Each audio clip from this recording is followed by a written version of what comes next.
عملت معاك وصفات كتير جدا للكيك، لا حصر لها زي ما بيقولوا كده. المرة دي بجد حلوة قوي قوي قوي، مقاديرها مظبوطة وان شاء الله هتطلع معاكي ناجحة بالقوام والارتفاع اللي انتي شايفاه ده.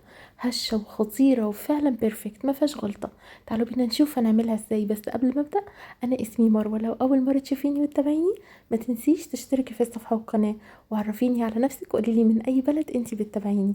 ولو الفيديو عجبك لايك وشير ليه. تعالوا بينا نشوف هنعمل الكيك التحفة ده ازاي. مقادير بسيطة وسهلة جدا. هحتاج 4 بيضات بدرجة حرارة الغرفة، يعني تطلعيهم برا التلاجة مش أقل من 10 دقايق. تمام.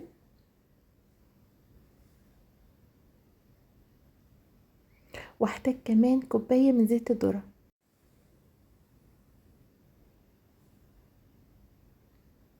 وكمان 2 كوب من الحليب. تقدروا تستبدلوه بلبن رايب أو زبادي أو عصير برتقان أو عصير تانج، اللي انتوا عايزينه. تمام، يعني المتوفر عندك. وكمان كوبايتين من السكر، وحدوا المعيار، يعني الكوباية اللي هتعايروا بيها هي اللي تعايروا بيها كل المقادير. تمام كده. وكيسين كمان من الفانيلا. هنضرب كويس جدا المكونات السائلة دي مع بعض. مكونات الجافة سهلة وبسيطة جدا. 4 كوبايات من الدقيق منخولين كويس،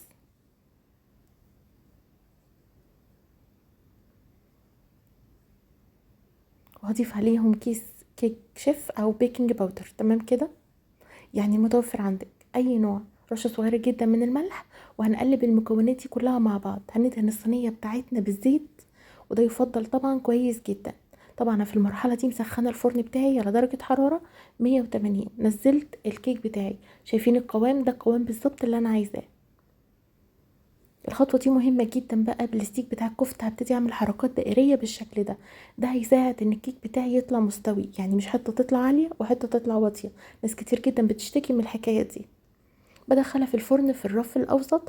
بتاخد تقريبا من نص ساعة لساعة الا ربع حسب طبيعة فرنك. بتشغلي عليها الشوايه لو انتي حابه. انا ما اضطريتش ان انا اشغل الشوايه، اللون ده كان بالنسبه لي مناسب. سبتها تبرد تماما وهبتدي ان انا اقطعها. ريحه ما اقولكوش تجنن، خطيره بجد.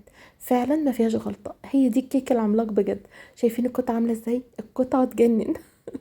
وجبه لوحدها اصلا، مع كوبايه الشاي بحليب بقى او النسكافيه الصبح، يا سلام. مفيش ألذ ولا اطعم من كده. شايفين حلوه ازاي؟ بجد ما فيهاش غلطه. تحفة تحفة تحفة، فعلا لازم تجربوها. ناس كتير طلبت مني وصفات للكيك. انا بقول لكم الوصفة دي بجد لازم تعتمدوها. انا الوصفة دي بعتمدها بقالي سنين جدا على فكرة. انا صورتها معاكم قبل كده، بس حبيت ان انا اكررها تاني للناس اللي طلبتها. عايزة اوريكم بقى من جوه. شفتوا عاملين ازاي يا جماعة؟ الله. قطنية جدا، خطيرة، طعمها فعلا تجنن. هي تتاكل كده لوحدها اصلا، خطيرة. اتمنى الفيديو يكون عجبكم. عايزاكم بقى تجربوها وتقولوا لي رايكم في الكومنتات، ويا ريت تدخلوا على جروب التطبيقات بتاعي ونزلوا صور تطبيقات شغلي. ولو الفيديو عجبك لايك وشير ليه. شايفه الطعمه؟ بجد مفيش احلى ولا اطعم من كده. ميرسي جدا لكل الكومنتات الحلوه اللي بتدعمني، وميرسي لكل واحد بيعمل لايك من حتى قبل ما يشوف الفيديو. بجد مش عارفه اقول لكم ايه. اشوفكم في فيديو جديد ووصفه جديده. باي باي.